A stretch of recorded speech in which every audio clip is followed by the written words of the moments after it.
तो मैं बात करने वाला हूँ Baahubali the eternal war part 1 के टीजर के बारे में, जो मैं ऑलरेडी अपने बाहुबली द एपिक में देख चुका हूँ। बट हाँ, मैंने उस पर रिव्यू नहीं बनाया। मैंने कहा क्योंकि सबने देख ही रखा है, स्टोरी वही है तो क्या ही बात करनी। जब इसका टीजर आएगा सीधा उस पर ही बात करेंगे। तो इसका टीजर आ चुका है। अब जिन लोगों ने वो एपिक नहीं देखी या जिनको नहीं पता कि भाई ये इटर्नल वॉर कैसी है, क्या ये एस एस राजा मौली वाली, क्योंकि इससे पहले भी अपने बाहुबली के लिए बहुत सारे एनिमेशन वगैरह आ चुके हैं। तो क्या ये अपने राजा मौली वाला है? क्या वो पहले वाले राजा मौली वाले थे? तो जो इससे पहले जितने भी अपने बाहुबली की एनिमेशन या कुछ भी आया था, वो सब अपने एस एस राजा मौली का नहीं था।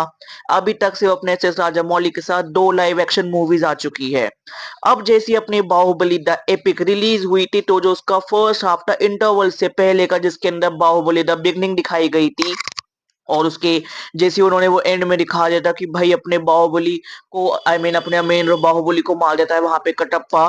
तो जैसी वहां पे वो अपना बैठता है, तो तुम वो चीज देख सकते हो। खैर वो उस टाइम पे इतना वो नहीं सोचा था हमने, या अपने खुद एस एस राजा मौली ने भी, कि वहां पे वो बैठा हुआ है। बट उसके उसके अंदर जो वो था कि यार मुझे अपने गांव वालों को, अपने राज्य को, अपने साम्राज्य को, अपनी माँ को, अपनी बीवी को, अपने होने वाले बच्चों को, सबको प्रोटेक्ट करना है। तो वो आधी अधूरी इच्छा की वजह से यहाँ पे जबरदस्ती मारा गया है। और ये चीज हमारे हिंदुत्व में इतनी ज्यादा कही जाती है कि भाई अगर कोई भी इंसान अपनी अधूरी इच्छा के साथ मरता है, तो ना उसको स्वर्ग मिलता है, ना उसको पाताल मिलता है, उसकी आत्मा बीच में कहीं पे भटकती रहती है।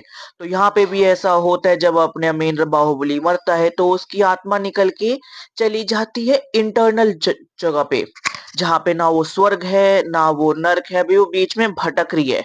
और वहां पे जब उसकी आत्मा जाती है भाई, उसको मिलते हैं वहां पे एक शिव जी की बहुत बड़ी मूर्ति, और वो उसके आगे तांडव करने लगता है, प्रॉपर ऐसे तप तपस्या करने लगता है। और ये चीज अपना ट्रैक रिकॉर्ड अगर हम पहले से देखें, तो भाई ज्यादातर असुर वगैरह अपने शिव जी की ही पूजा करते हैं, उनके आगे तप तपस्या करते हैं अपने अपार शक्ति पाने के लिए। और सबसे पहले वो अपार शक्ति पाते हैं अपने, पता है किस पे टेस्ट करते हैं? इंद्रदेव पे। अरे इंद्रदेव का ये साम्राज्य है, ये इनका सिंहासन है, चलो इसको हिला देते हैं। तुम हिस्ट्री उठा के देख लो, हर एक असुर ने ऐसा किया है। तो इसी डर की वजह से इंद्रदेव आते हैं अपने बाहुबली की तपस्या तोड़ने। और बाहुबली की तपस्या ना टूटे इसलिए यहाँ पे आ जाता है अपना विश्वासुर। और देखो, अगर तुम्हें नहीं पता विश्वासुर कौन है, तो मैं तुम्हें बता देता हूँ। ऐसा कहा जाता है, वैसे इसके 2 है, पर जो मुझे पर्सनली ज्यादा लगता है कि जब अपने समुद्र मंथन का टाइम था, तो उस टाइम पे एक साइड से अमृत, एक साइड से विष, तो वहीं पे अपना जन्म हुआ था विश्वासुर का। और भाई ये अपने शिव जी को बहुत ज्यादा मानता है। और मेरे हिसाब से कहीं ना कहीं इसको भी यही लगता है कि भाई जो ये अपना बाहुबली, ये एक अपना असुर है, तो मैं इसकी तपस्या यहाँ पे नहीं टूटने दूंगा। और ये चीज भी कही जाती है कि भाई जितने भी अपने देव है, जितने भी अपने असुर है, ये सारे अपने कजन भाई है। बस उनके वो बिलीफ, उनका वो तरीका अलग है, इसलिए ये लोग अलग हो चुके हैं, आधे देव बन चुके हैं, आधे असुर बन चुके हैं। तो इंद्रदेव और यहाँ पे अपना विश्वासुर भी यहाँ पे भाई है, तो ये आपस में लड़ते हैं भाई साहब। जो वो फाइट दिखाई गई है, जो वो एनिमेशन का टॉप लेवल दिखाए गए हैं। और फिर उसके बाद जब यहाँ पे अपने इंद्रदेव अपने विश्वासुर को हरा देते हैं, तभी उस टाइम पे अपने यहाँ पे अमेंद्र बाहुबली की तपस्या पूरी हो जाती है, उसके रथ आ जाते हैं। फिर उसके बाद वो बिल्कुल एंड में दिखाते हैं कि भाई यहाँ पे अपने एक साइड से बाहुबली मार रहा है, एक साइड से विश्वासुर मार रहा है। जो हमने बाहुबली द कंक्लूजन में देखा था, जब अपने महेंद्र बाहुबली और यहाँ पे अपने भल्लाल देव एंड में लड़ रहे होते हैं, वो वाला उन्होंने वहां पे वो सीन तैयार की। और वो कह देते हैं थिएटर्स में मिलते हैं 2027 में। और फिर उसके बाद लिखा आता है कि भाई इसको डायरेक्ट किया है ईशान शुक्ला ने, इसको डायरेक्ट करने वाले हैं। और एस एस राजामौली इसके डायरेक्टर नहीं, इसके प्रेजेंटेटर है। मेरे हिसाब से वो डायरेक्टर ही होंगे, बट उनको एनिमेशन का थोड़ा बहुत डर होगा, इसलिए वो अपना नाम सामने नहीं लाना चाह रहे। पर ये सिर्फ अपना पार्ट 1 है जो 2027 में आएगा। और शायद 2029 या 30 में कभी इसका पार्ट 2 आ जाएगा। अगले साल भी आ जाए तो इतना शौक मत होना, क्योंकि एनिमेशन है। इसकी सारी लैंग्वेजेस में आवाज दी अपने खुद प्रभास ने। मेरे हिसाब से अगर हिंदी में शरद देगा, तो हम वो बाहुबली वाला नॉस्टैल्जिया और अच्छे से फील कर पाएंगे। और ये अपने ईशान, जिसका डायरेक्टर है, वो वही है जो अपने कल की शॉर्ट्स और अपने स्टार वॉर जैसी एनिमेटेड मूवीज और वेब सीरीज पे काम कर चुके हैं। इनके बनाए गए प्रोजेक्ट्स ऑस्कर में गए हैं, ऑस्कर विनिंग है, ऑस्कर नॉमिनेशन है। एंड अगर तुम इस चीज को पता है उस लेवल पे देखोगे कि भाई अब अभी अपने पिछले साल तक ही अपना एनिमेशन कितना मीडियोकर था। मतलब बिल्कुल ही कार्टून्स के अलावा वो भी अपने बाहर के थे, जो अपना इंडियन एनिमेशन था बहुत घटिया था। Mahavatar Narsimha is the break even point. मेरे हिसाब से वो एक ऐसा पॉइंट है, वहां से अपनी ये एनिमेटेड चीज उठती जाएगी।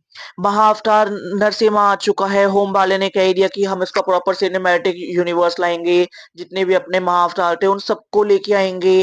फिर उसके बाद अब अपने एमएचयू भी छोटी स्त्री लेके आ रहा है। तो तुम देख सकते हो अपना अपना भाई यहाँ पे कितना नेक्स्ट लेवल जाने वाला है यहाँ पे एनिमेशन का।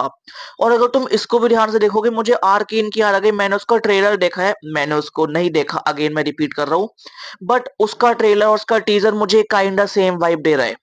अभी किस लेवल पे जाएंगे, एक तो भाई अपने विश्व गुरु का वो बॉडी स्ट्रक्चर इतना नेक्स्ट लेवल लग रहा है, और भाई एस एस राजामौली क्या ही करने वाला है। 2027 में अपने महाअवतार नरसिम्हा का सेकंड पार्ट आ जाएगा, और फिर उसके बाद ये भी आ रही है। एंड अगले 2 साल में गारंटी हम इंडिया वाले या तो कुछ स्टार्ट नहीं करते, किसी चीज के पीछे नहीं पड़ते, या उसके टॉप पे जाते हैं। Horror comedy was not started by us, Hollywood ने किया था, आज टॉप पे हम बैठे हैं। अगले 2 साल में तो मैं ये लिख के दे रहा हूँ भाई, हम डिज्नी लेवल का अपना तैयार करने लगेंगे। तो जब वो फाइट सीक्वेंस चल रहा है, मुझे ऐसा लग रहा है कि भाई ये अपने मार्वल का क्वांटामीनिया है, यहाँ पे जीरो ग्रेविटी है। मुझे कुंफू पांडा की याद आ गई। Very excited for this. और देखो जो इसके अंदर प्रॉपर एनिमेशन देने वाले हैं, बिग क्रेडिट टू देम। तो वो होने वाले अपने इंडियन आर का प्रोडक्शन ही होने वाला है। साथ में होने वाले अपनी एनिवेंच्योर, साथ में होने वाले जराटन एंड अपने एल्काइड। इनको भाई यहाँ पे शूट आउट देना बनता ही बनता था। एनिमेटेड मूवी या ये सब हो, इनके बिना नहीं बन सकता। तो गाइस यहाँ पे खत्म होता है अपने बाहुबली द इंटरनल वॉर के पार्ट 1 टीजर का रिव्यू खत्म। एक्साइटेड फॉर दिस, अब इसका ट्रेलर आएगा मेरे हिसाब से अब अगले साल ही आएगा। बाकी चल मिलते हैं एक न्यू वीडियो के साथ। Bye bye guys.